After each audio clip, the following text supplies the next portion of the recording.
Breaking news చూస్తున్నాం. CM Revanth రెడ్డికి BRS working president KTR సవాలు విసిరారు. మేడిగడ్డ బ్యారేజ్ అంశంపై సీఎం చర్చకు రావాలని సూచించారు. కేసీఆర్ కట్టింది కాళేశ్వరం కాదు కూలేశ్వరం అంటున్నారు కదా, దమ్ముంటే ఈ విషయంలో తన సవాల్ను సీఎం రేవంత్ రెడ్డి స్వీకరించాలని కేటీఆర్ అన్నారు.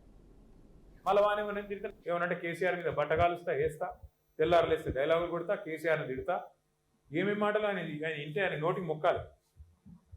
గుడ్లు వీకి గోటిలాడుతాడు, మెడల పేగులు వేసుకుంటాడు, బట్టలు కూడా తీసి కొడుతున్నాడు. వీడు ముఖ్యమంత్రి. మళ్ళీ వానేమని తిరిగితే నాకు బలపాటు. ఇదో పెద్ద కథ. మళ్ళీ వాడిని గట్టిగా ఏమన్నా అన్నా అనుకో, మా లచ్చనని అంటాడు, నువ్వు తిట్టకు సార్ అంటే. ఆయన భాషలో ఆయనకు అర్థమయ్యేటట్టు చెప్తున్నా అని చెప్తున్నా. ఏం చెప్పాలి మరిగా? ఇప్పుడు కుక్కగాడుకు చెప్పు దెబ్బ. మరి ఏం చేయాలి? నేను మాకు ఇష్టం లేదు ఇట్టుడు, ఆ భాష ఇష్టం లేదు, కానీ తప్పలేదు. ఎందుకంటే ఆయనకు ఇంకో భాష అర్థమైతే లేదు. నిన్న కూడా కేసీఆర్ తుంగతుర్తికి, కోదాడకు, సూర్యాపేటకు చివరి మడి వరకు నీళ్ళు ఇచ్చింది కేసీఆర్ కాళేశ్వరం ద్వారా. అది ఆయనకు తెలుసు, తెలియదని కాదు. కానీ ఎంత లంగా అంటే ఈయన వచ్చినాక 2 నెలల నుంచి నీళ్ళు లేవు. అన్ని తెలుసు, ఇది తెలుసు, అది తెలుసు. కానీ చర్చకు వస్తావా అంటాడు. మొన్న పోయినాం చర్చకు రమ్మండి, ఆడికెళ్ళి మళ్ళీ వీకిడు. మళ్ళీ చర్చకు వస్తావా నిన్న డైలాగ్. ఏమనాలి? చర్చకు పిలిస్తేనేమో పారిపోతాడు పిరికి సన్నాసి.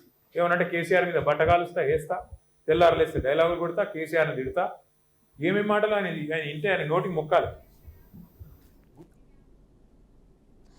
తెలుగు రాష్ట్రాల ముఖ్యమంత్రులతో కేంద్ర జలశక్తి శాఖ సమావేశం నిర్వహించింది. కేంద్ర జలశక్తి శాఖ మంత్రి సిఆర్ పాటిల్ ఆధ్వర్యంలో AP CM Chandrababu, Telangana CM Revanth రెడ్డితో సుమారు గంటన్నర పాటు వివిధ అంశాలపై చర్చించారు. గోదావరి బనకచెర్ల ప్రాజెక్టు అనుసంధానం సింగిల్ పాయింట్ ఎజెండాగా ఏపీ 13 అంశాలను తెలంగాణ ప్రతిపాదించాయి. ఈ సమావేశంలో ఇరు రాష్ట్రాలు తమ వాదనలను కేంద్రం ముందు వినిపించాయి.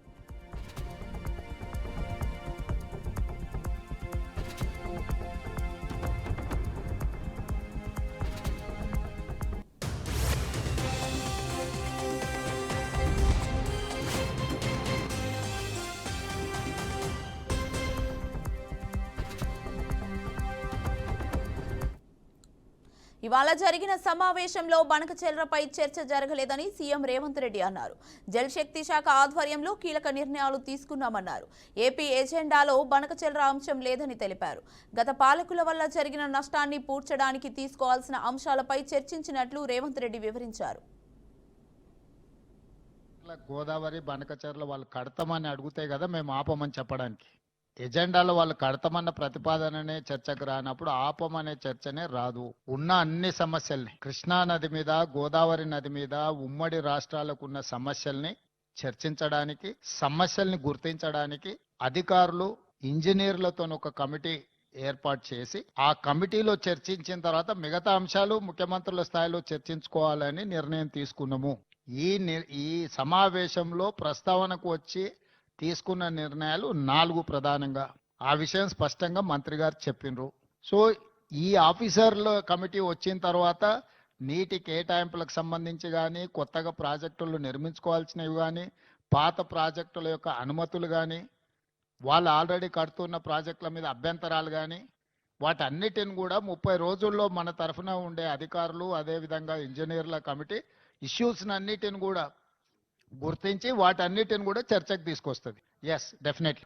లేదు, ఇది అపెక్స్ కౌన్సిల్ మీటింగ్ కాదు. It is just informal meeting organised by government of India, Jal Shakti, to break through certain issues. ఇప్పుడు ఆల్రెడీ ఆ కంప్లైంట్ చేసినాం, ఆ ఫిర్యాదు ఉంది. ఆ ఫిర్యాదుల మీద పోలవరం ప్రాజెక్ట్ అథారిటీ కానీ, లేకపోతే సిడబ్ల్యూసి కానీ, లేకపోతే గోదావరి రివర్ మేనేజ్మెంట్ బోర్డు కానీ ఆల్రెడీ ఏమేమైతే మా ఫిర్యాదుల మీద అభ్యంతరాలు చెప్పాలనో పూర్తి. గత ప్రభుత్వంలో నీటి వినియోగంపై నిర్లక్ష్యం జరిగిందని తెలంగాణ జలవనరుల శాఖ మంత్రి ఉత్తమ్ కుమార్ రెడ్డి అన్నారు. గోదావరి బోర్డు తెలంగాణలో ఉండేలా నిర్ణయం తీసుకున్నామన్నారు. శ్రీశైలం ప్రాజెక్టుకు వెంటనే మరమ్మతులు చేయాలని నిర్ణయించినట్లు ఉత్తమ్ వివరించారు.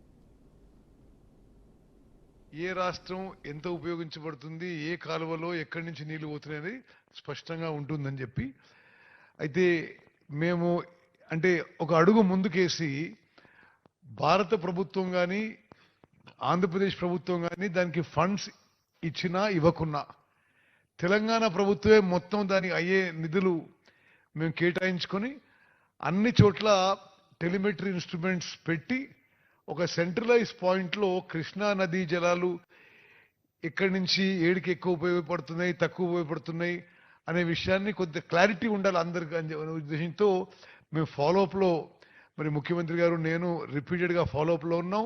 కేఆర్ఎంబికి నిధులు కూడా విడుదల చేసినాం.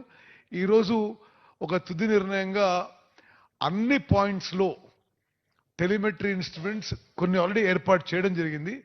అన్ని పాయింట్స్లో యుద్ధ ప్రాతిపదికన వార్ ఫుటింగ్లో మెజర్స్ తీసుకొని పూర్తి చేయాలని ఒక నిర్ణయం. అదేవిధంగా శ్రీశైలం డ్యామ్ విషయంలో it is one of the oldest and most prestigious irrigation projects and dams of India. ఏ రాష్ట్రం ఇచ్చిపుచ్చుకునే వాతావరణంలో చర్చలు జరిగాయని ఏపీ జలవనరుల శాఖ మంత్రి నిమ్మల రామానాయుడు అన్నారు.